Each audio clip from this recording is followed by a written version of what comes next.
going to cover what my workout program is, the first thing I need you to understand, the purpose of this video is for those of you that are curious what I do.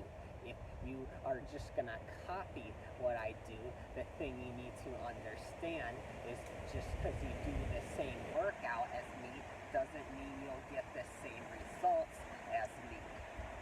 We are all different and we have different individual needs. We have different muscle imbalances. We're all at different levels when it comes to strength, range of motion, flexibility, hypertrophy, VO2 max, aerobic base, anaerobic capacity, and resting metabolic rate. So if you want to find out what works for you, how you can find the training program that'll work for you, that'll fit your individual needs, go check out my playlist in the description. The first video in all those playlists first explain how to assess yourself. So watch the first video, that one's important. Then take notes during that video to find out which misfunctions you have.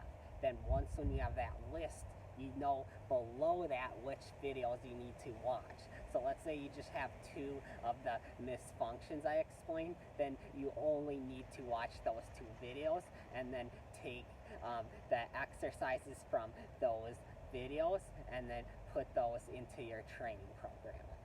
Right, so now getting into my training program, first of all, let's start off with my workout split. The one thing to keep in mind here is I kind of change things up a lot, but this is what I generally am doing most of the time. So basically I just have a day 1, a day 2, a day 3. So on day 1, I'll bench, and then day 2, I do pull-downs, and then day 3, I do squats. So on day 3, when I hit squats, I'm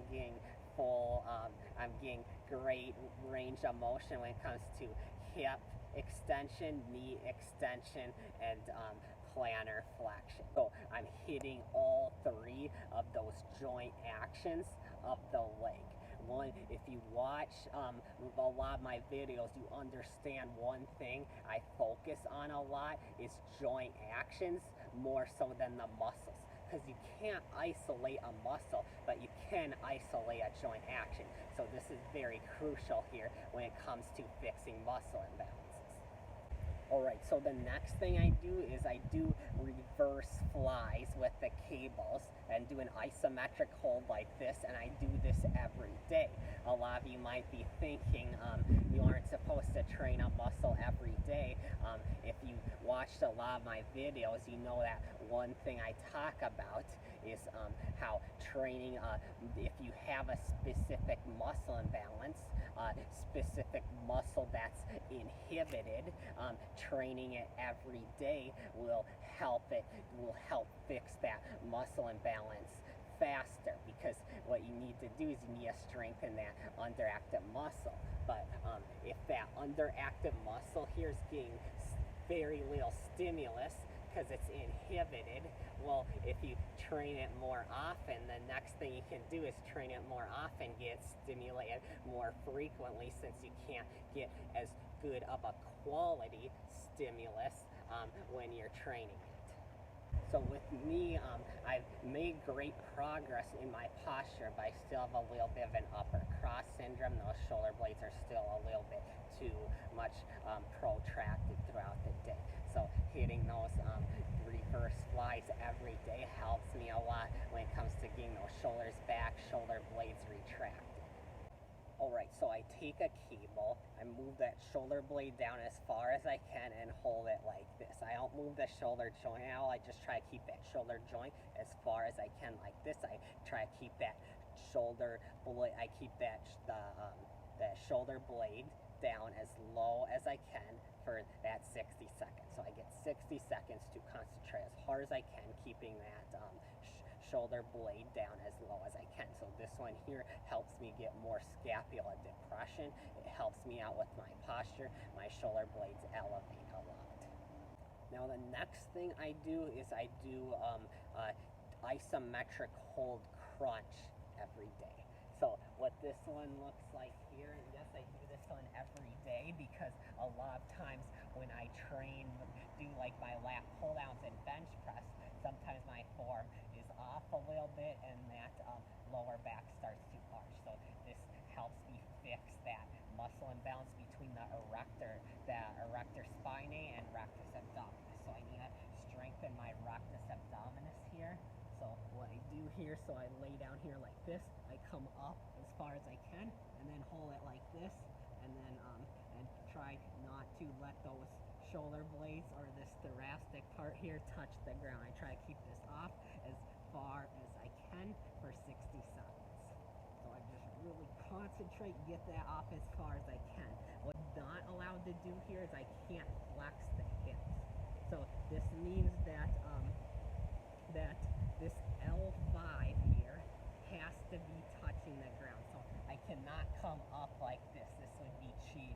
I have to keep that L5 lumbar touching the ground. So to make things simple, that would just mean right here, right before the hips here, you have to keep that part touching the ground, but then as much of this part here, that's L1 to L4, can round up as far as possible like this.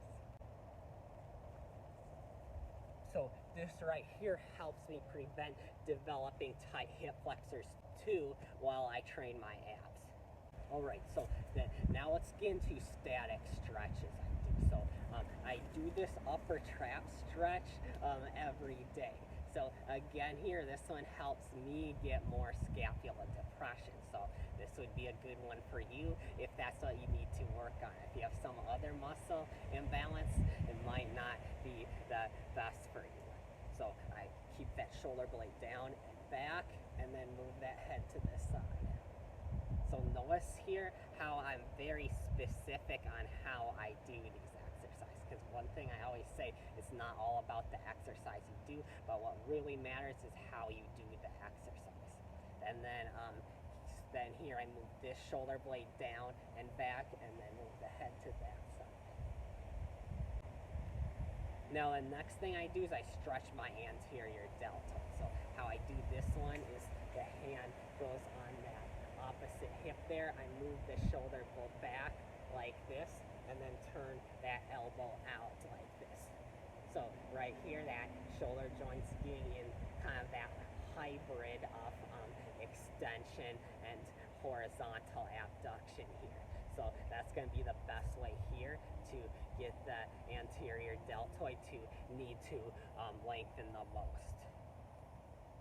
Now the next thing I do is I stretch out my hip flexors and hamstrings. So how I do this here is I have something to hang on to, and I always do this one with socks on.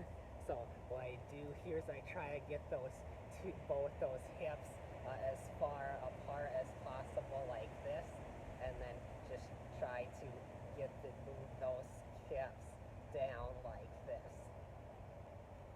So I recommend to hang on to a wall here when you do this one, because you want to kind of be able to lean back a little bit too, or I should say thrust that hip out more. So like just thrust that hip out so you can get those hip flexors too. So I'm getting this hip flexors here with this hamstrings here. Now the next thing I do is I stretch out my calf. So I find a wall here to lean against, and then I keep that back heel on the ground like this and move those hips forward, and bend the knee a little too while trying to keep that heel on the ground. So like this here. So just trying to get as much plantar flexion as possible, or as much dorsiflexion as possible in that ankle. So that heel has to stay on the ground, and then as you move those hips forward and underneath, that ankle will get into more plantar flexion. If you keep that knee straight, you'll notice you'll get higher in the calves. And that's because that gastrocnemius also crosses over the knee joint too. So and its function is to flex the knee. So if you keep the knee extended, that muscle will be stretched out more too. And then the last thing I do when it comes to static stretches is I stretch out the pecs. So how I do this is I find a corner of a wall, walk out like this, and then turn to the side. Get that shoulder in a lot of horizontal abduction here. And so if you do this one and you feel it either just in the anterior deltoid here, or you feel some type of pain in the posterior deltoid, the back of the shoulder, what you need to do here is you need to extend that thoracic more. So what I mean by this is push that chest out more.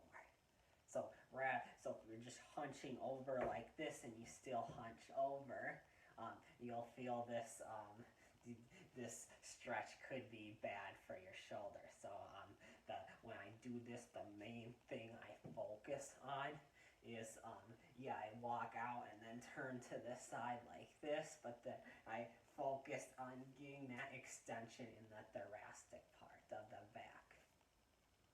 Now the last thing you're probably wondering when it comes to my strength training, what do I do for sets and reps? So with me, I do 3 sets, and I hit failure around the 5 to 10 rep range. So the reason why I do 5 to 10 reps is because my goal here is hypertrophy. NASM explains to do 6 to 12 reps to maximize hypertrophy.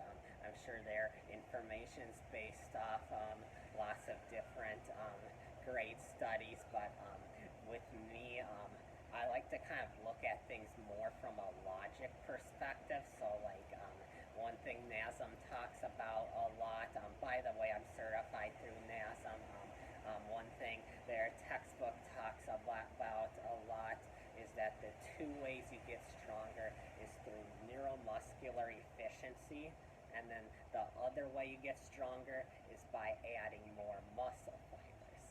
So with me, I believe since I've built a great foundation here, fixing my muscle imbalances, increasing range of motion, I have maximized my strength through neuromuscular efficiency. So now, as I get stronger, I'll get bigger because I've already maximized the first way you get stronger, neuromuscular efficiency. And then the NASM also talks about how you would do 3 to 5 sets for if your goal is hypertrophy. So with me, I'm on the low end here. I'm on 3 because I believe here again that if I can increase my max strength, I'll increase hypertrophy. Assuming I maximize my efficiency through neuromuscular efficiency.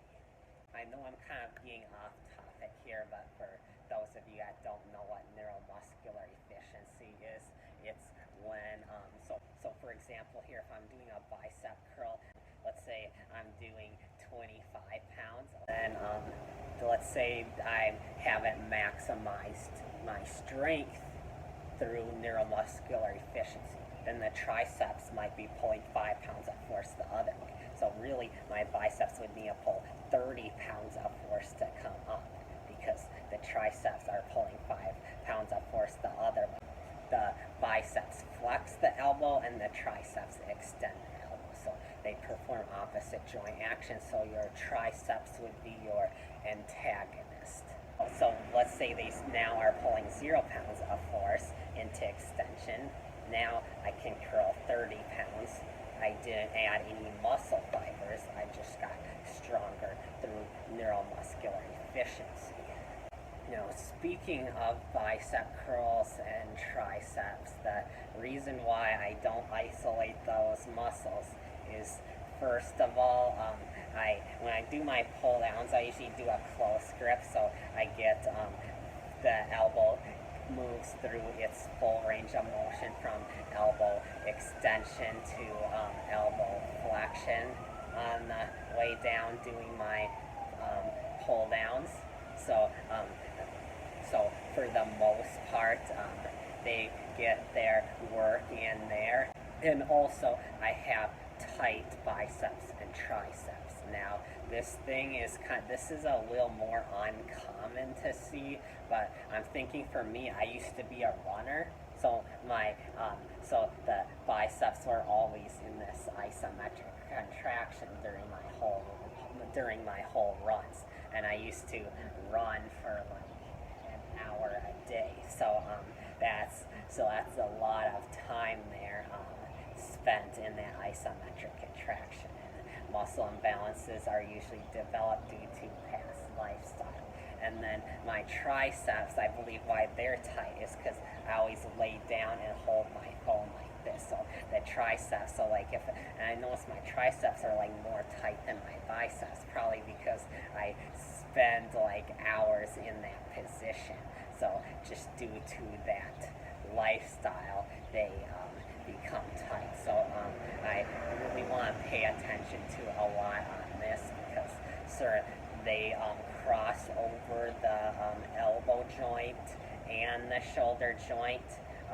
So if they become tight, the elbow joint will just stay neutral. But what could happen here is it could pull this whole entire humeral bone could move closer to the roof of where it sits in that glenohumeral joint. It could move like closer to the roof. So then, if that happens, that's not going to be good because then I could develop shoulder impingement. For those of you that don't know what shoulder impingement is, that's when the glenohumeral joint, that ball socket, it's like it rubs against the roof there, and the rotator cuff tendons become inflamed due to it rubbing against them there. So with me, I just want to focus on creating a lot of room there in that glenohumeral joint so I don't develop that injury. Alright, so I know I went way off topic here, but the point is I want you to understand that everyone's different and everyone has different individual needs. So if you want to find out what works for you, you can assess yourself and then write a program based off those results. That's the best thing you can do. After listening to me talk, you can tell that with me, I have a lot of unique individual needs, and just when it comes to getting long-term results, building a great foundation, and preventing injuries, it's going to be very important here to think about your posture, your form, in specifically squats and pushing and pulling movements, and then just range of motion when it comes to all your joint actions. Alright, so I know there's a lot of information here. If you're still with me now, you're probably just wondering, how do I find my individual needs? So what you need to do is you need to assess yourself. So with me, I'm going to have more playlists out. Right now I have 4 playlists. I have a squat form playlist. I have a push-pull assessments. And then I have a posture playlist, and I have a long-term fat loss series playlist. That one specifically talks about VO2 max as your assessment. And then so what you want to do is you want to check out those playlists, watch the first video in all those playlists, write down all the misfunctions you have, and then go to the videos below that explain what you need to do.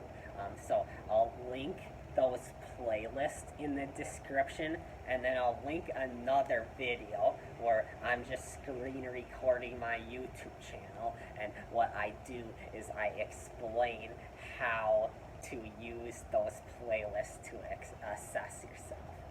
So I explain specifically which video to watch to try and make things much more simple here. Alright, so if you found this video helpful, hit the like button and make sure you subscribe to my channel because I'm going to come out with more playlists so you can assess yourself more.